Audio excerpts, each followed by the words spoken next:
So finally time for the last piece. Ta-da! Although surely there must be a quicker way of building than this. Kate, you're about to find out on the Lucas Show.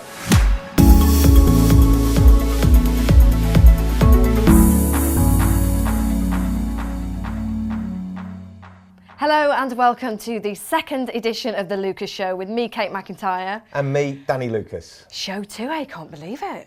Amazing, Kate. Honestly, this is really getting some rhythm now. Oh, it is. And not only good rhythm, it's getting good feedback. Thank you so much for everyone who's got in touch. I mean, the response has been incredible, hasn't it? I'm amazed. We've had some amazing feedback from the industry.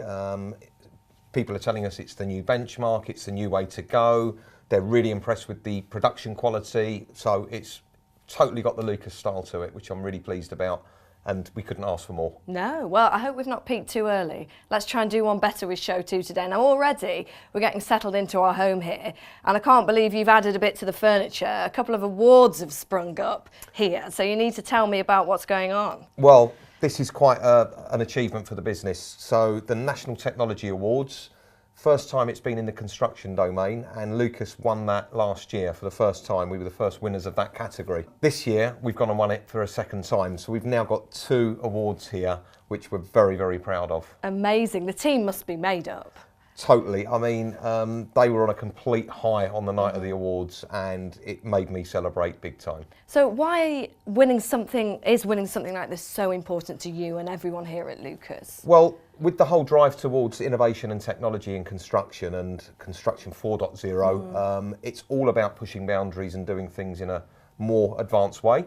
And I think this underpins and supports what Lucas are trying to do. So it's a great badge to have to show that we really are going beyond normal construction and actually embracing technology. Absolutely. So one last year, one this year, hat trick maybe next year. We're going to need a whole shelf, aren't we? I don't want to jinx it, to be honest, but I'd be very proud of that. Yeah, no, brilliant, brilliant. Now, of course, we touched upon there, you weren't able to go to the awards.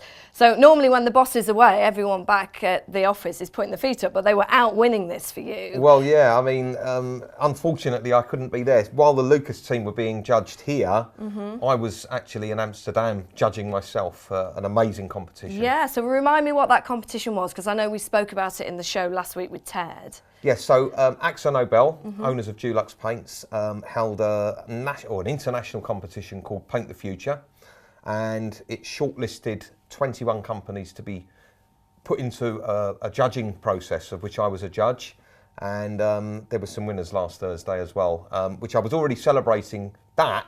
And then this news came in as well, so it was like a double whammy on the night. Double whammy celebration in Amsterdam. I can only imagine. I'm going to ask for some photographs later. But obviously we couldn't take the Lucas Show over to Amsterdam, but I did ask Danny to show off his camera work and do a little vlog for us.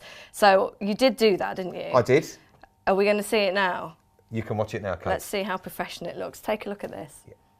Really excited to be getting ready to head off to Amsterdam for the AXA Nobel Paint the Future Startup Challenge. Really, really honoured and very much looking forward to what will be an amazing contest and probably some blow-away innovations from some fantastic startups around the world. So let's go and paint the future.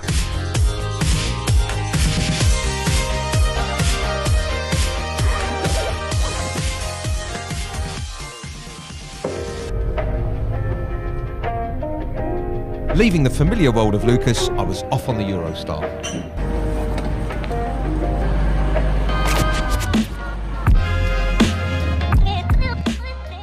En route, I met up with my commercial director, Ken Mulholland.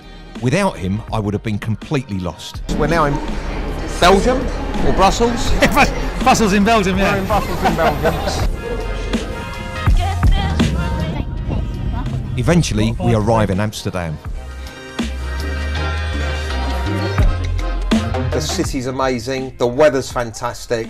I can't wait to meet the AXA Nobel team tomorrow for Let's Paint the Future. But as with all these gigs, the big question is, what to wear?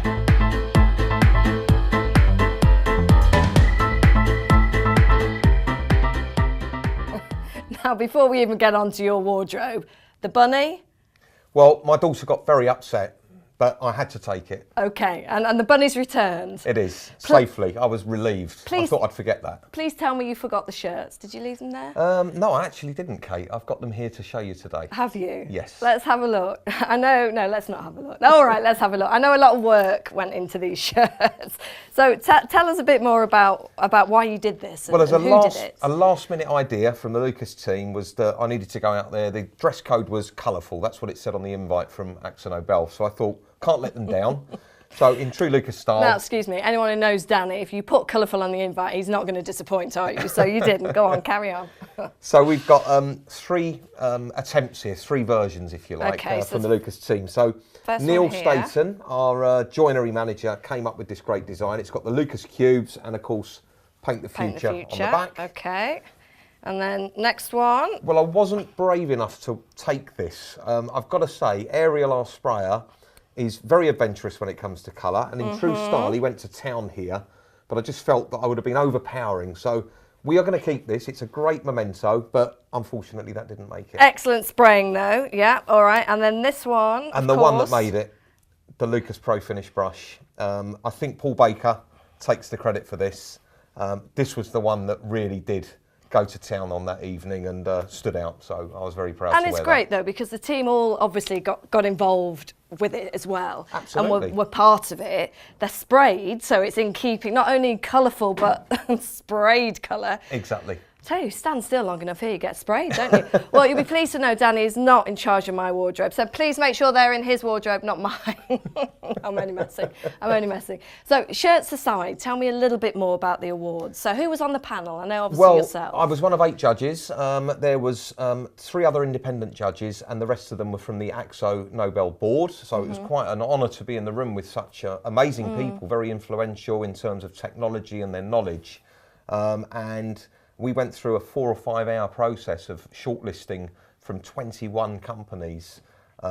I think there was 5 in the end that got through in different categories, but it was blow away technology, Kate. And I know when Ted spoke to us in the first show, you were getting excited at the thought of some of the things he was talking about. So you certainly weren't disappointed. The standard was way up there. Way up. Very difficult for them to even have shortlisted from the 160 to the 21, let alone the ones that went through. But certainly drone painting was big on the agenda, which Ted alluded to. That actually got through, and some other amazing things that are available to see on the Axo Nobel website. They've got a lot of stuff on social media, so Amazing. It's really interesting. So what was your sort of top pick of the winners? I mean, I'm sure that's hard to ask, but was there something that really stuck out for you? Yeah, I think the drone painting really interested me because working at height, putting people's lives at risk is really a big thing today. And if we can avoid that, I think that's groundbreaking. And with the coatings that we're now developing that are sort of well-being products, it fits so well with that health and safety message. Yeah, and I know your guys are actually taking their drone licenses, aren't they? Yes, we're going to have 5 CAA official drone pilots in Lucas. So we're drone painting for the future. Yeah, so of course that was a really interesting and very appropriate one for you. Yeah, absolutely. Very appropriate. So of course loads more went on there. Your camera work was fantastic in that first film, but we did get some professionals in to do the second film. So let's just have a little bit more of a look in a bit more detail of what went on at the awards. Hello, good morning. Welcome to our lab. We're very excited about the opportunity to work with Axo Nobel and the challenge. We are on our way to the JFK airport and we're flying into Amsterdam. Looking forward to meeting other contenders. Let's paint the future. See you guys in Amsterdam.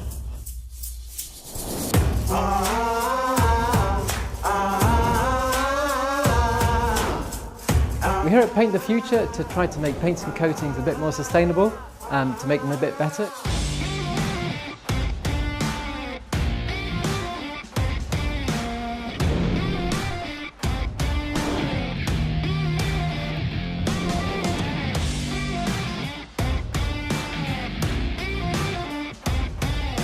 The opportunity to potentially collaborate with Axo Nobel is massive for a startup, and today has been just absolutely incredible. Today has been a great day. We have talked to many experts and we actually were able to look at our startup from many different perspectives. So we got a lot of great feedback from paints and coatings.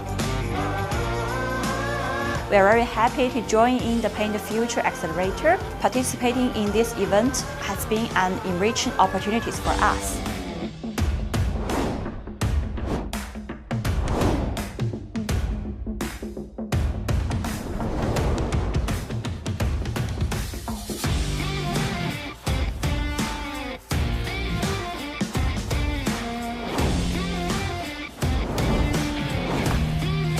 But we want, of course, to look at the future and continue to innovate and bring new solutions to our customer and to imagine new things.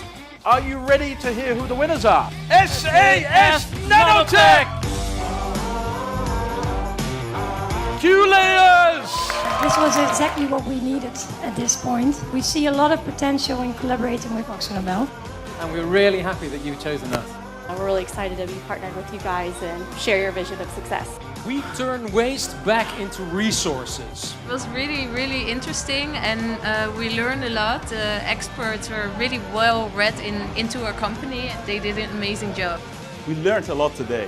We are really thankful for that. And we are very excited. Even if you don't win, no problem. We are still the winner.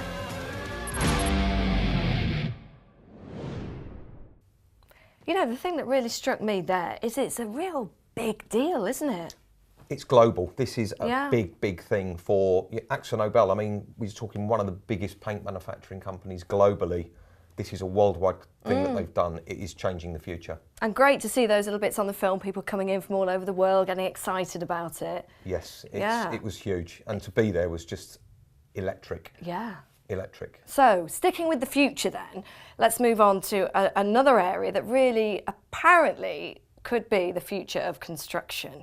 That's the word on the street, and of course, anything in the future, Dan is across already, so I know Lucas have already got an involvement in this area. So tell me and tell everybody a little bit more about what we're talking about. So offsite manufacturing, it's not a new term in our industry at all. It's been around a long time, and it certainly was big in the 90s in the US, and during the 2010s here it became a big thing. The recession came, it sort of took a bit of a back seat, but it's back again in a big way. Lucas have been involved for about 5 or 6 years now in the pod market. They're used very much in construction projects where bathrooms are bought in as modules, and we've got a spin on that obviously we see a really big opportunity for, and we're very excited about. Yeah, so Danny actually took me on a little tour here on site to show me exactly what he's talking about and what could be the future.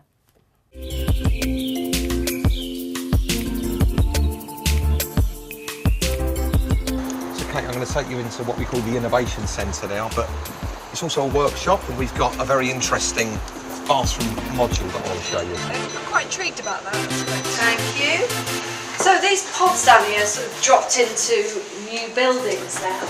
Yeah, dropped in while the construction's still going on, and before cladding comes on, you've got this opportunity to bring these pre-finished modules in. So very advantageous from a time point of view. Looking at this now then, obviously it's just a plain old box from the outside. So when we go inside, are we walking into a luxury bathroom? Yeah, hopefully you're going to see something that will blow you away and you'll say, really? And it looks like the finished product, amazing quality, and yeah. Let's go in. Are you ready? Yeah? Can I just go? Take a look.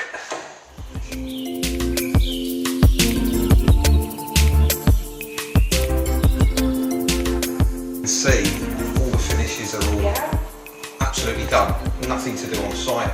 The only thing that we would normally fit on site are the pieces of glass, because in transit, of course, they could break.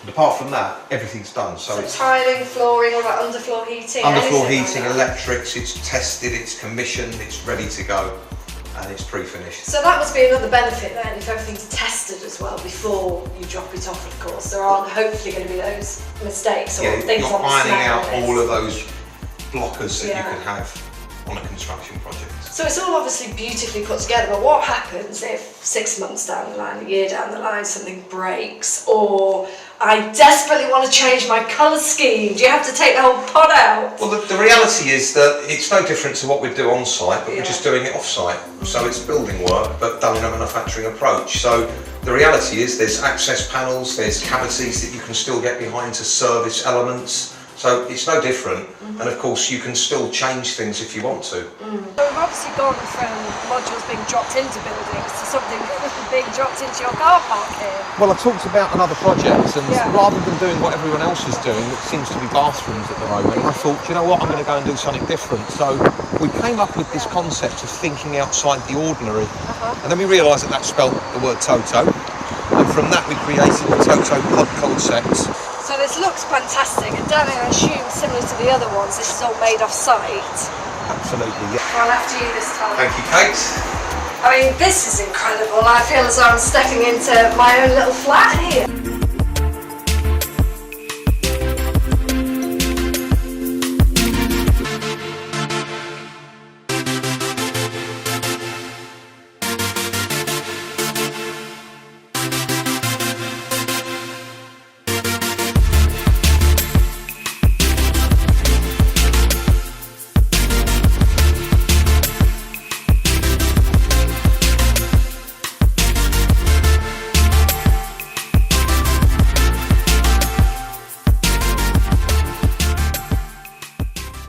Well, time to welcome into the studio a man who believes modular construction is most definitely the future. Really excited, Kate. We've got George Lugens here from Go Modular, very passionate on this subject, something very close to my heart too. So we're going to hear some real interesting stuff here today. Thank you for having me. Thank you for coming in, George. Show 2. Pleasure. Show 2, yeah, you're in with the big guns now, you know. So Danny always been an example of the way how to embrace innovation. Absolutely. Energy, passion, which Lucas Group has. I would be happy to have at least half of it as well. But so we are trying. Yeah, that's enough, boys. That's enough. So let's get down to business then, George. So tell me, in a nutshell, or in a pod, I suppose, exactly what it is you guys do. So we are doing construction off-site, which means we are taking the traditional way how you build house, literally off-site. We make it as a box or as set of boxes in the factory and deliver it gift wrapped to your site. That's literally what it is. In a nutshell, that's a good and meanwhile, probably I represent the new level of modularization, if I may say. It's a bit of stigma for that word there. That new generation is engineering which embraces it without limits. So as such, we are flexible. People usually think that modular is something which limits you within that dimension or that color or that appearance or that stuff. No, it is quite opposite. Nowadays we could translate any house, any planning permit within modules. We could manufacture them, not build them, we manufacture them, deliver to site, install them, and your house is ready, plug and play. Now, I know, Danny, I mean, we've spoken... I'm chaffing at the bit here. Yeah, you are, go, but you go. We've spoken before about, yes, this technology has existed and it peaked a bit and then it troughed a bit. Yes. Is this just another phase, or is this back to stay? Well, I think that we can all go back to the days of prefab and think of that and think of standardised modules, and it's not interesting, and porter cabins and all that stuff, but it's not that. It's not that. You shouldn't think that. You know, we're doing construction in a factory environment, so architecturally it can be individual, it's not limited. And what really appealed to me when I met George a number of years ago now was the scale on which he was doing this. It was volumetric. It's a term that's used in construction. So volumetric, these are houses, these are tower blocks going up. I mean, these are modules being built off-site, pre-finished, plug and play, and being stacked. And we actually went to an amazing project in Liverpool at Hope Street and saw a live project coming to finish. It was just groundbreaking. We took a number of key clients from London and they were blown away at the technology. So this is really thinking outside of the box. Sorry to turn that phrase, but definitely thinking in another way now. Which is important, and everything has to move on. But there will be people out there that say, well, for hundreds of years, we've built houses and commercial buildings a certain way. Why do we need to change it? Why do we need to go off-site? In simple words, it's just much more efficient. The point is that you are taking out all the problems and obstacles as weather, as logistics, as waste out of site, because on site you are limited by them because each house has a place wherever it is, whereas in factory you could produce everything in controlled environment, you could work without afraid of being rainy or windy or something. Everything's under control. It's a much better environment. On site, you build house from outside inside. In other words, you have to secure the envelope and then you could work inside. Whereas in modular technology, we build house inside, outside, outside, inside simultaneously. And simplifying it, we create environment and technology which allows the same tradesman be much more productive. The same tradesman, we are not taking job away, we are giving more opportunities. But you're the same skilling team more could people do as more. well. But why are you not taking the jobs away? Because if you've not got the team turning up on site, the plumber, the plasterer, the electrician, everybody, as they do, making the cup of tea, having a chat, getting on with the job, you know, if those roles have gone now and everything's being done in a factory, surely that's going to be less work. We're filling a gap. There's a skill shortage. These guys don't exist. These people don't exist. It's a big problem. Construction hasn't got enough people. So we've got a skill shortage, and what we're doing, this actually future-proofs construction, but it also creates efficiencies, sustainability, health and safety. But it's still construction. In other words, yes. It's offsite construction, so still the plumber, the electrician, the plasterer is needed. The thing is, the same person could do much more in factory. Within the same time, skill could be improved. You could teach more new people, but the existing people will have more. So you're upskilling those people. Yeah, That's absolutely. the point. You're creating multi-skilled tradespeople. And we are giving that efficiency to it, which is currently limited because construction is labor-intensive industry. Circa half of the costs is labor-related or somehow related to the human being who will do this or that. The same labor, the same specialist, the same engineer in the factory could do even 4 times more. As such, that lack of capacity of industry currently, it grows circa 2-3% per year, whereas the targets, for example, housing, is demanding industry to grow 50% per year. It's impossible without embracing of technology. Whereas adding modular offsite construction within existing industry, you are getting in that environment, the same people could produce more. Okay. And new people could be involved. But there's a lot of downtime on sites. We work on the projects, and you've got hoists and people waiting for hoists to go up to the top floor. You've got delays at the gate with logistics. You've got weather that's a big factor. None of this is at play. In a factory environment, you can actually really be productive. And you've got things like efficiency with material purchasing, volume, you've got less waste. The quality standards go up to a car production line level. So it's like a Mercedes-Benz approach. It's very, very beneficial. You're selling me on that side of thing, but what I can't get my head around is, are you not taking away the individualism of a project? You know, is it going to be a bland, one box fits all, Groundhog Day, however you look at it, make your unit off-site, plonk it in the building? Where's the creativity? This is this old stigma which kind of sticks with that word, modular, which is wrong. As Why is it nowadays, wrong, George? Come on, tell me. Because we could currently translate any given architectural form, any given design, whatever you would imagine could be translatable into modular units and could be delivered in that. In other words, you are not sacrificing your design to the technology just for efficiency. No, you are not sacrificing anything. What you are sacrificing is inefficiency. Well, it's that stigma of what I said about prefab. You know, it's not the standard product. This is architecturally individual now. And this is what we saw. Modular does not limit you. It has no limits. It's absolutely flexible. Of course, thanks to the engineered solutions, which are probably 20, 30 years around only. Them are not 100 years around. Thanks to the softwares. For example, we are using software which is meant to run CNC machines. We could translate with that software any building, and as such we could produce it in that way, but still without sacrificing anything what is designed there. Hence, in grand design you could see modular, yeah?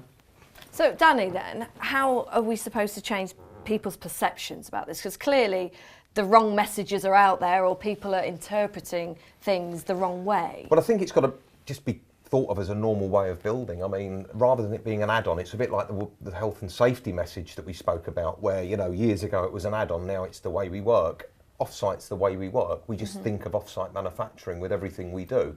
So it should naturally be incorporated into the process. So it might be that a part of a building gets built off-site. Not all of it maybe, sometimes it's not always the way, but it's about what's appropriate. And the bathrooms obviously is a great example because it's the toughest room in the house. There's normally lots of them on the big commercial projects. They can be being made in a factory while the building's going up, and then they get slid in, plug and play, and you've got the advancement of program efficiency. So it doesn't always have to be the whole building. Of course, Go Modular are very much the whole building. It's volumetric, it's very impressive. But architecturally, you can have what you want. I mean, it's just building, but in a different way. And no limits at all. It's flexible. It does what you need. Perfect. And that is the perfect line to end on, George.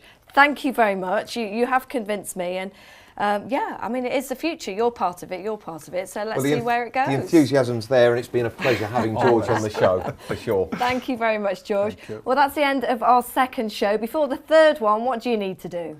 Got to subscribe. Please keep coming in with comments. We're loving the feedback we're getting, and we just want to build that audience. We think we've got a great message here that we're getting out into the industry and the wider world. So please subscribe to The Lucas Show and look out for the next one. Yeah, so get in touch, don't be shy, and if there are any requests for Danny's shirts, I will be more than happy to send them on. See you soon, bye. Thank you, bye.